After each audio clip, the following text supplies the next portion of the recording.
We're going to Rob Davies. We're going now to UK, who is going to give us an overview of the current developments in digital heritage crowdsourcing in Europe from the point of view of Europeana Common project, which is fully coordinated by Europeana. Rob, the floor is yours, and thank you very much. Okay, thanks, Marinos. I hope you can all hear me okay. So what I'm going to talk about is a study on digital heritage crowdsourcing, which has been carried out, as Marinos said, within the framework of Europeana, with the funding it gets from the Connecting Europe Fund, something called a Generic Services Project called Common Culture. This project is mainly about Europeana's core work of aggregating digital heritage content, objects, all the metadata for those objects, which then link in turn to the objects from all around Europe. At the moment, it has 55 million items around, and it's indexed in its system, and there's a pipeline of national aggregators and thematic aggregators which contribute to this collection. What it doesn't do very much about at the moment is aggregating crowdsourced content. So this study, in a way, is to look at what the market is for Europeana and the position in general of crowdsourced content in Europe. So the idea behind the study, change my slide around, is to. Can you just see the slides, or can you also see anything else on your? We can hear you, and we can see the slides too. Yes. Perfectly. Okay, that's good. That's good. Okay, one moment. So the idea behind the study is, as listed here, it's to determine the current and planned approaches and practices within the Europeana aggregation ecosystem around crowdsourced metadata and content, to investigate as far as possible past and existing digital cultural heritage crowdsourcing initiatives across Europe, and to describe their status and get a better understanding of current practices. Then to assess how feasible, desirable, and what challenges will be faced in any effort to strengthen the pipeline from these crowdsourced initiatives, so that the ingestion of their metadata or access to their content could be done through Europeana. Fourthly, to provide any recommendations and guidelines for consideration by all those involved. And fifthly, to support the creation of some training and awareness materials around this subject. So the way we carried out the study is to, first of all, what I should say here is that the work is still interim, and that the study itself began in June, and we expect to finish the work with a final report by the end of this month. So although it's interim, we're getting towards the end of it now. So the findings, however, are still open for discussion and consultation. We started off with a period of desk research in which we tried to identify all the external, as many as possible, external crowdsourcing activities across Europe. We did this in parallel with two kinds of survey, a relatively simple one to the aggregators which are in the European ecosystem for each country and on different thematic and domains. And then we did a more thorough investigative one addressed to external crowdsourced projects identified through the desk research. We found around 138 such projects in all, of which 107 were reached and then 14 responded.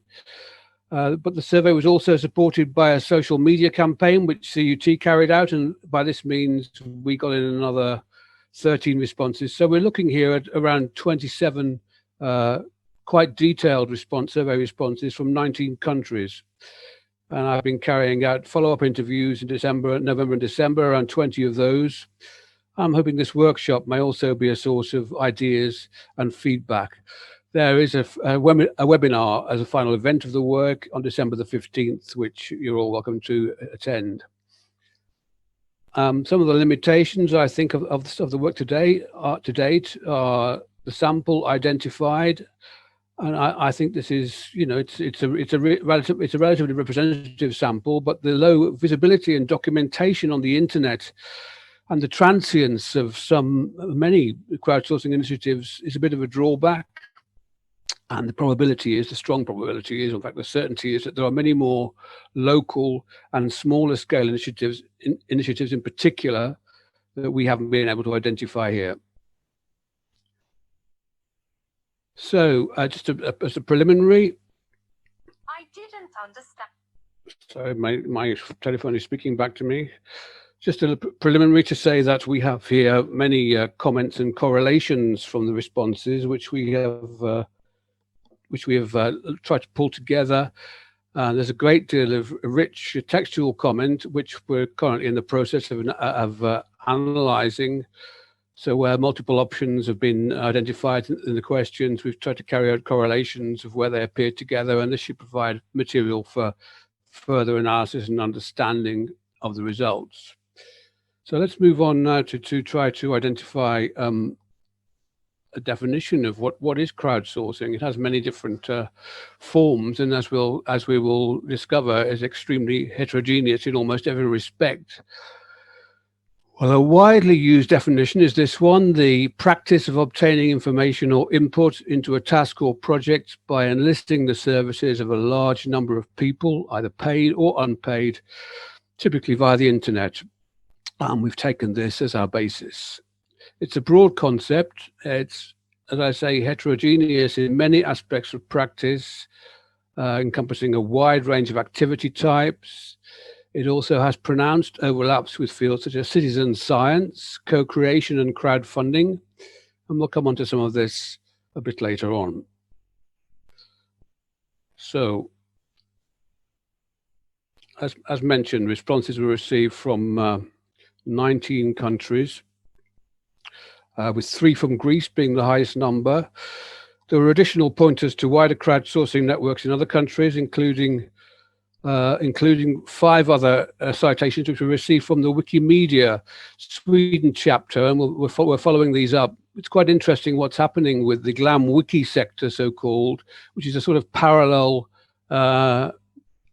trajectory to what is going on in the aggregation of user-generated content and metadata. And the way of bringing these two together will, I think, be of some interest in future. So if we look at now the geographic scope, we find that from 27 responding projects, 15 designated the scope of their work as having a national dimension, 10 a European dimension, and 4 had international scope. Sometimes these were together rather than singly. Only 11 had regional local scope, and only 2 of these were solely local or regional. So it seems, as I say, likely that a fair number of smaller local initiatives went under the radar here of this survey work. If we go on now to funding sources, the majority of the responding projects, 18 of the 27, had national funding, that is from government. 9 were funded at regional and local level by municipalities, local authorities. 6 had EU funding, and then 6 were funded by NGOs or foundations, and 6 were funded by their own income, while 2 were privately subsidized. So we have a fair mixture of sponsorship and of funding for this kind of activity. If we look now at the duration, how long the initiatives lasted, we find that 10 of the initiatives were ongoing. That is, they're without fixed duration. Nobody knows when they will come to an end. Another 6 were just unsure or uncertain owing to funding or other factors. And 8 of them have been underway for 3 years or less. So there's no guarantee of permanence, as is fairly obvious when you begin a crowdsourcing activity, and very frequently there's no guaranteed funding. It involves a lot of effort to get continued funding, and so on. So if then we look now at the main aims of these projects, what we find here. It's quite striking that a large majority of these crowdsourcing initiatives, in fact, 24 out of the 27, cited communication and community engagement and participation as among their major aims. That is, they saw the goal of getting people involved with cultural heritage and contributing to it and being participative, perhaps above the ones that came next, which were to do with preservation, documentation, knowledge discovery and management, the kinds of things that we're talking about here. So in a way, crowdsourcing, to a certain extent at least, comes from somewhere else other than the rather technical, scientific goals that we like to talk about. At least in part, that's true. If we look at the kinds of activities now that are carried out most frequently by the responding initiatives, obviously it's quite common that they collect digitized objects or data in 19 cases of the 27. But this is followed by a whole range of different types of activity, including quality enhancement, transcription, processing, analyzing, interpreting information or data sets, preparation of data or metadata for aggregation elsewhere.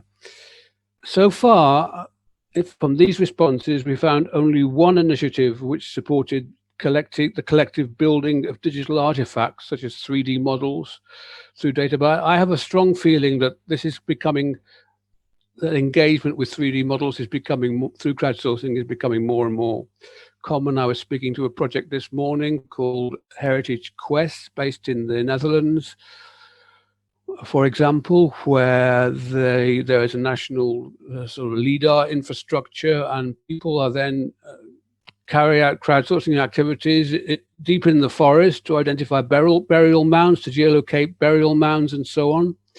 And these then are used in the context of 3D models. So I suspect that quite a lot of these individual aspects of crowdsourcing to do with 3D one way or the other are beginning to spring up now. But this needs a bit more investigation to solidify that. Okay, so let's move on now to the, skip my notes back to the types of organization who facilitate and coordinate these kinds of crowdsourcing activity.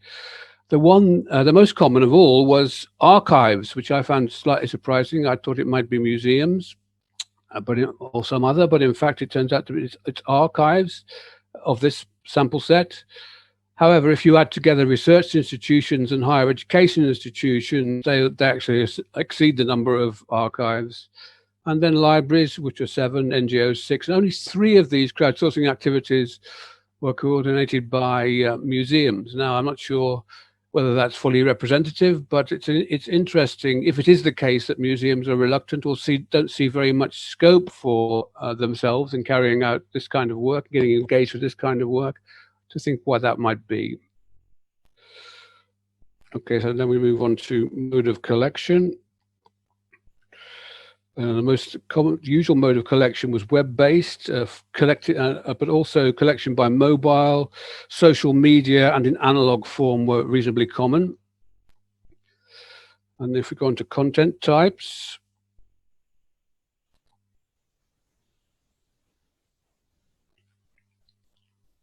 just one moment.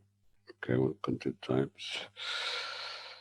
So 18 out of 27 initiatives collected photographs. So image collection is the most common type of activity, followed by sound, video, online metadata, and cultural artifacts. Again, only one referenced 3D crowdsourcing in this sample. This was the Giza Pyramids Plateau project, and only one VR AR. But again, I think we're looking at here at a field where the potential is immense, and the opportunity to do something to promote this kind of crowdsourcing is substantial. I'm aware that others have existed. I mean, Project Mosul was one example where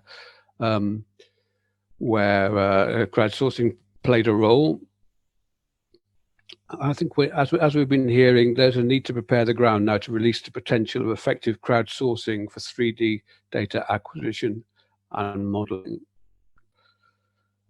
Moving on then now to supporting events. So it's quite usual to organize different kinds of sporting events and activities in conjunction with crowdsourcing activities. And these are an opportunity in their own right, I think, to raise awareness and engage people with cultural heritage. So you get a whole series of what you might call thons. Many of them end with the word thon, things like hackathons, transcribathons, digitathons, where people come together for a relatively short period of time to carry out acts, very often in the same room, acts of editing, acts of enhancement. You also get publicity, contests, workshops, roadshows, and many kinds of dissemination activity go side by side with crowdsourcing work. So then if we move on to context. Well, this is interesting now. As I said at the very beginning, there's a growing association between digital cultural heritage crowdsourcing and citizen science. The one I mentioned earlier, this just a few moments ago, the Heritage Quest one in the Netherlands. I mentioned that because it's happened very recent. The discussion was very recent. Sees itself as basically as a citizen science project, and there's a huge school of activity around citizen science now. And I think it would make sense for us as a community in cultural heritage to investigate how far we can associate ourselves with this very popular and in some cases well-funded trend towards activity. There are some other overlapping types of work. Digital storytelling is one, which some of these crowdsourcing initiatives saw themselves as part of. Another is the one I mentioned, the link with metadata and other things that go out in the Wikimedia, the Wikidata, the Glam Wiki form. And again, there has been discussion between Europeana in terms of what it does and in terms of the Wikidata community in terms of what they do, which is very often to do with the organization of crowdsourced vocabularies, authority files, and so on. And the issue there is very much around what they like to call round tripping. It's how then, having got the community to contribute its inputs towards these vocabularies and so on, this data gets round tripped, as they say, back to the institutions themselves to enhance the data that the institution itself has to use. And this is not yet a resolved issue. So if we move on then a little bit now to technical frameworks and tools, there was no apparent favored option among the potential crowdsourcing platforms, and a very wide variety of options was deployed by those who responded, including self-built or no platform, as they would say. So the scope out there for standardizing somehow and for building a framework for crowdsourced activities of various kinds seems to me to be quite large. In other fields, there are such things. In the field of natural history and biodiversity, you have the Zooniverse platform. For cultural heritage, although Europeana and around Europeana, there have been one or two endeavors of this kind, like the Crowd Heritage platform. I don't think yet we have the standard, which would make life simpler, at least for some types of crowdsourcing initiative to do what they need to do. If we move on to content storage, we see that internal repositories are still the most favored option, although plenty of initiatives are also using cloud-based storage now. Metadata and identifier standards. Again, this is remarkably heterogeneous. It's still the case that Dublin Core is the most frequently used metadata standard, but even here, only in 6 of these 27 responses was that the standard used. Occasionally, you find the Europeana data model used, and just now beginning things like the IIIF standard, but only in 1 or 2 cases. Most commonly, you have homegrown schemes or none at all. Only in a few, in less than half cases are any kind of identifier used, like the DOI or other persistent identifiers. And if you look at the way that metadata is created in crowdsourced initiatives, it's mainly manually. In some of the cases, in the majority of cases, it's manually. In some of them, Metadata is also captured from external sources, and in 1 or 2 cases, they say automatically generated, but only one initiative described its metadata as solely auto-generated, and I think this is mainly in the context of geospatial metadata. So again, the work is laborious here. It's hard going, and things ought to be possible to perhaps to simplify these tasks if we can get a bit more energy and a bit more standardization into the atmosphere. So if you look at the number of items identified, the size of many crowdsourced collections is relatively small, and I think this has hitherto been an inhibition towards thinking they were worth aggregating. But by now, quite a few are growing substantial, between 10 and 50,000 objects, for example. And if you add up all of the metadata and content from the responding initiatives to these surveys, there are around almost 3 million metadata records, 2 million digital objects, and over 2 million user annotations, user interventions such as tags and annotations. And the mean average metadata records per responding initiative appears to be over 100,000. If you take the median, it's about 7,500, but still, this is substantial. And so the question about whether it's worth doing does not, I think, solely reside in whether there is enough material collected by this means, because it is a growing amount. Okay, so if we look at protocols now, 9 out of the 27 respondents didn't use a recognized exchange or other protocol. About a third of them referred to XML, RDF in various contexts, and a few others what sounded like the ingredients of a linked data framework. Only 5 of them used the OAI PMH, the protocol for metadata harvesting, which is what Europeana mainly uses as its ingestion tool. So again, not a huge amount of compatibility as yet between them and Europeana. So who participates in these initiatives? Well, the answer is a wide cross-section of the population, people from almost every background and almost every age group participate in crowdsourcing activities of different kinds. So you, by engaging people in this way, you reach a wide section of the population. And then if we look at the number of contributors, we find that 15 of the responding initiatives had more than 500 people contributing to the activity, one way or the other. When 6 of them had more than 2,000 contributors. A few, like 6 of them, had less than 50. So there's a wide range, but it's possible to get quite a lot of people involved and engaged in crowdsourcing activities. So why do it? Why do it? What are the intended motivations? Again, the range of intended motivations on the part of the people who started the crowdsourcing activity was quite wide, with a balance between learning and the desire to contribute or to promote the desire to contribute or publicize something. A lot more work is needed to understand the motivations about participants themselves and why they think it's a good idea to join in with a crowdsourcing activity.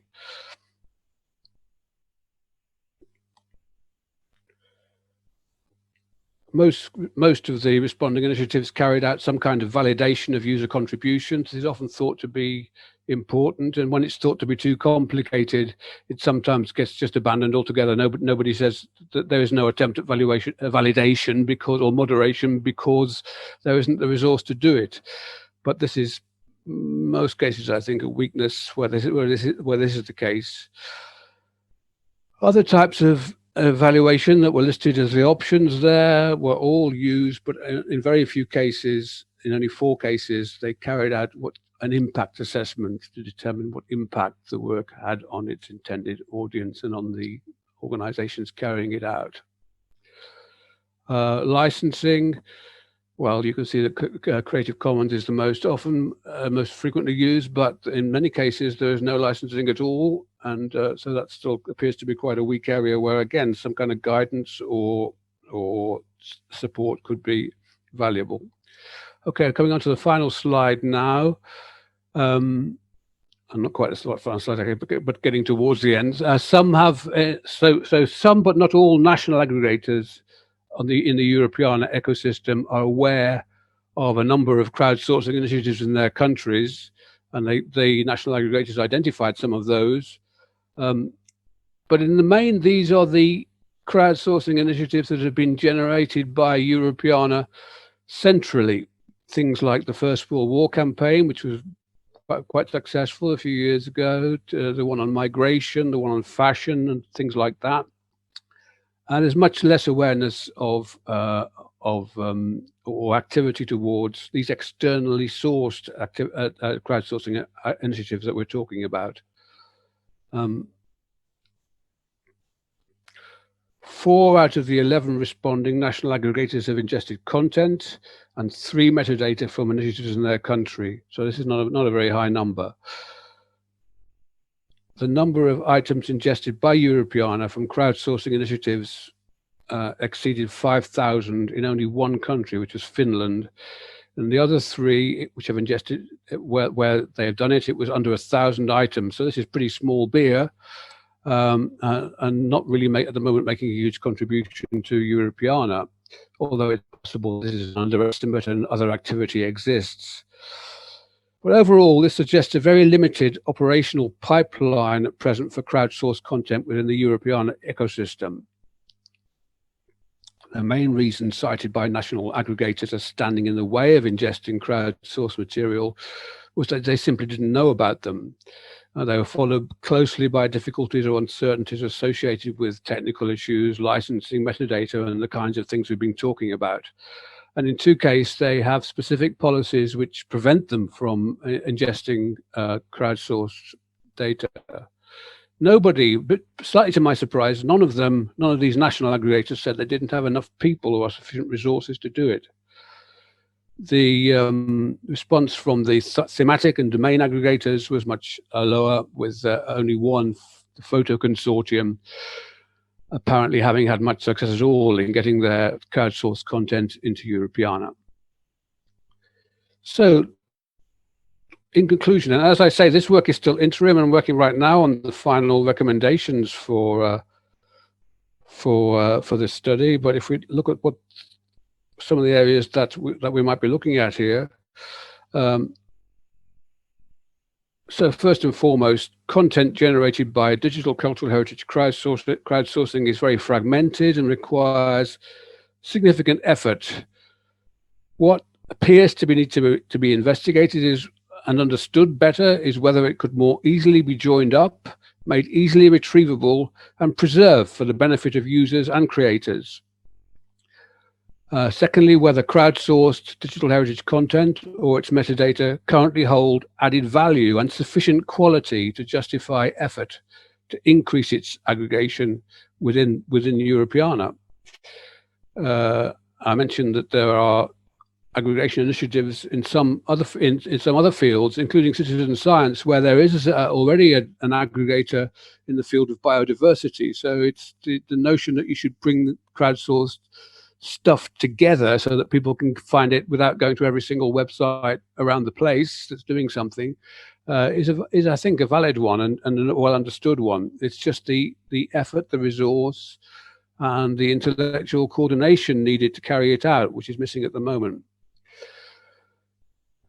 So the next question is how the crowdsourcing campaigns generated centrally by Europeana relate to this wider universe of crowdsourcing. So that needs to be understood a bit better, I think.